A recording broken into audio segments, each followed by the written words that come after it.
خان صاحب نے الحمدللہ ایک چیز ان کی ماننی پڑے گی، خان صاحب نے جس طرح ان پر گولیاں چلیں، جس طرح اٹیک ہوا، اور اس بیماری میں بھی ان کی اتنی ہمت ہے اللہ تعالیٰ نے دی کہ انہوں نے شریفوں کے لیے ایک خوف پیدا کر دیا۔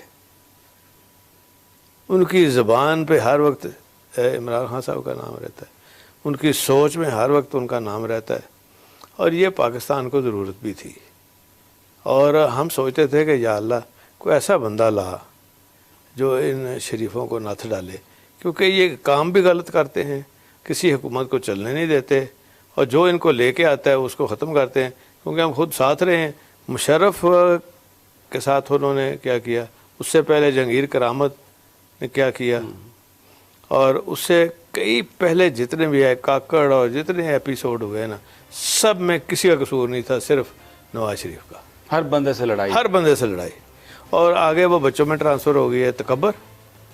لڑائی تکبر سے ہوتی ہے، غرور سے ہوتی ہے، اور اللہ تعالیٰ پسند نہیں کرتا۔ قرآن مجید میں دیکھیں نا، اللہ تعالیٰ بالکل پسند نہیں کرتا تکبر اور غرور کو، اور یہ ان کو سزا ملے گی۔ ابھی تو ہوئی ہے، اور مجھے تو لگتا ہے کہ عمران خان ہی ان کو سزا دینی۔ تو وہ کہتی تھی کہ یہ تھوڑی دیر کے لیے ایسا ہوتا ہے کہ جیسے بندہ باقی بلیو کرنا شروع کر دیتا ہے اور باتوں کو بھول جاتا ہے، میموری اصل میں میموری لوز کرتی ہے، میموری شارٹ ہو جاتی ہے۔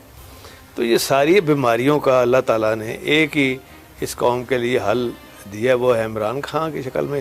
وہ ان کو یاد بھی کراتا ہے اور ان کی نشاندہی بھی کرتا ہے ان کے برو کاموں کی، اور پھر اس حد تک کہ جہاں بھی اب پاکستان میں جاتے ہیں نا، جہاں کے بھی بیٹھے ہوں، کچھ بھی نہ کوئی کرے تو لوگ کہنا شروع کر دیتے ہیں چور چور چور۔ ایسا ہی ہے۔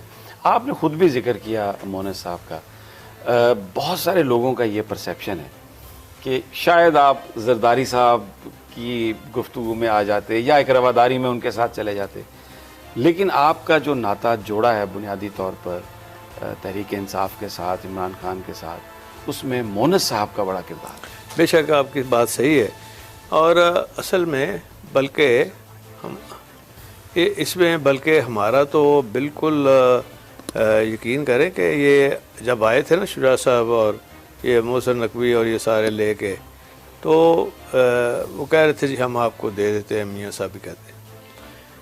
اس میں اب اللہ کی مدد ہونی سے ہم نے بچنا تھا شریفوں سے، دونوں چیزیں سائملٹینیسلی ہو گئی۔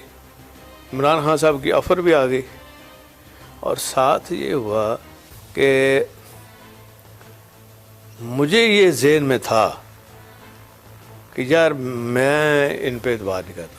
میرے ساتھ انہوں نے 5 دفعہ دھوکہ کیا، انہوں نے کیا، ان کی فیملی نے کیا، ان کے والد صاحب نے کیا، تو مجھے انہوں نے چلنے نہیں دینا، تو مجھے فائدہ کو نہیں ہونا۔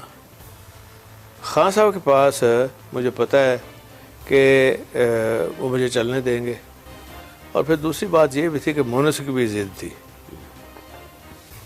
کہ ہم نے خان صاحب کے ساتھ جانا ہے۔ تو وہ جب اللہ کی مدد ہو، نیت ٹھیک ہو، تو اللہ سچی بات ہے جاتے جاتے اللہ نے ہمارا راستہ تبدیل کر دیا۔ جب میں نے بات کی نا جی کہ شریفوں سے یہ خطرات ہیں، اعتبار نہیں ہے، آپ کے ساتھ بھی کیا انہوں نے، کہتے ہیں نہیں میرے ساتھ چھوڑے، لیکن آپ کی بات جو ہے وہ آپ خود سوچیں، لیکن سوچ کے چلیں، اور آپ کا اور آپ کے دوستوں کا بھی راستہ جو ہے نا وہ عمران خان والا کہ آگے بھی چلیں گے۔ میں نے شریفوں کو کوسنا، ان کو وکٹمائز کرنا، کیونکہ شریفوں کی عادت تھی۔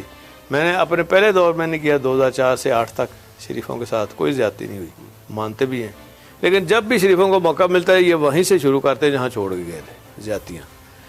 تو ہوا یہ کہ میں نے کہا کہ جو کام ہے نا مثال کے طور پہ میرے کچھ ذہن میں تھے، جیسے کہ ہم نے وہ آتے ہی کر دیا کہ ناظرہ، اور اس کے بعد پھر ترجمے کے ساتھ قرآن شریف آج ہر سکول میں پڑھایا جا رہا ہے، اور پھر جو قادیانیوں کی پراپرٹی اور اس طرح کی لالچ میں آ کے لوگ شادی کر لیتے تھے، تو اب ان کو پتہ چل گیا ہے کہ نکاح نامے سے پہلے ان کو حلف دینا ہوگا، جیسے پاسپورٹ کے اندر وہ خانہ آ گیا، اسی طرح وہ ہم نے ڈال دیا۔ آپ اشتہار بھی دیکھ رہے ہیں اس کے، اور اس کے علاوہ جو ہمارے جو ایک اور ہم نے کیا کہ متحدہ علماء بورڈ بنایا باقاعدہ، تو جو ٹیکسٹ بک ہے نا جتنی کتابیں ہیں اس کو ہم خود دیکھتے ہیں کہ اس میں کوئی ہیٹ مٹیریل نہ ہو، کوئی صحابہ کرام کے خلاف بات نہ ہو.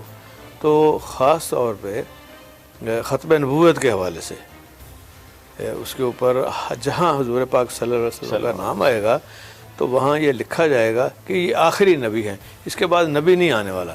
کیونکہ مرزائی کہتے ہیں جی اس کے بعد نبوت چل رہی ہے، یہ ان کا وتیرہ ہے جو کہ یہاں نہیں ہے. سر تھوڑا سا آگے بڑھ جاتے ہیں. آپ کی پارٹی کے مرکزی صدر ہیں پرویز الہی صاحب، ان کو رہائی مل گئی ہے.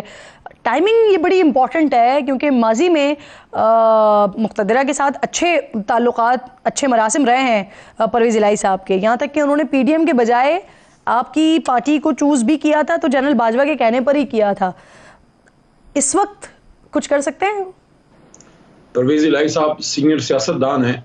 میرے خیال میں آپ سمیت کسی کو بھی یہ توقع نہیں تھی، مجھے بھی، کہ پرویز صاحب عمر کے اس حصے میں جب وہ 70 سال سے ان کی عمر زیادہ ہے اور وہ بیمار بھی رہتے ہیں، وہ اتنی طویل صحبت جیل کی برداشت کر پائیں گے. میرے خیال میں پرویز الہی صاحب نے اپنی ہمت اور حوصلے سے سب کو حیران کیا ہے. اور صدر ہیں تحریک انصاف کے، لیکن ظاہر ضعیف العمر بھی ہیں. کچھ دنوں میں آپ ان کو ایکٹیو بھی دیکھیں گی اور انشاءاللہ ان کے آنے سے تحریک انصاف کو پنجاب میں، بالخصوص لاہور میں، پنجاب میں بہت تقویت ملے گی انشاءاللہ. اچھا یہ بتائیے کہ تھوڑا سا آگے بڑھتے ہوئے بات کرتے ہیں. آپ پی ٹی آئی نے اپنے تمام جتنے بھی روپوش رہنما ہیں ان کو اس وقت سامنے آنے کا حکم دیا ہے.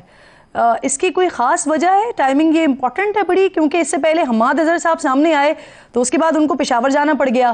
باقی کیسے آئیں گے سامنے؟ خان صاحب کے ساتھ پرسوں ملاقات تھی میری، کچھ وکلاء بھی تھے کیس کے دوران ملے.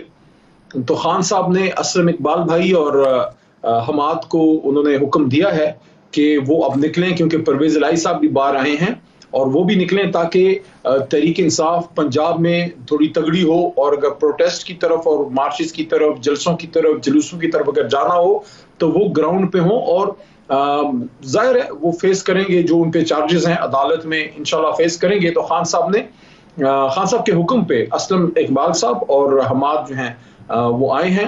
اور مسکرانے والی بات یہ ہے کہ حماد کی ایک ٹویٹ آج میری نظر سے گزری. حماد کا ایک بہت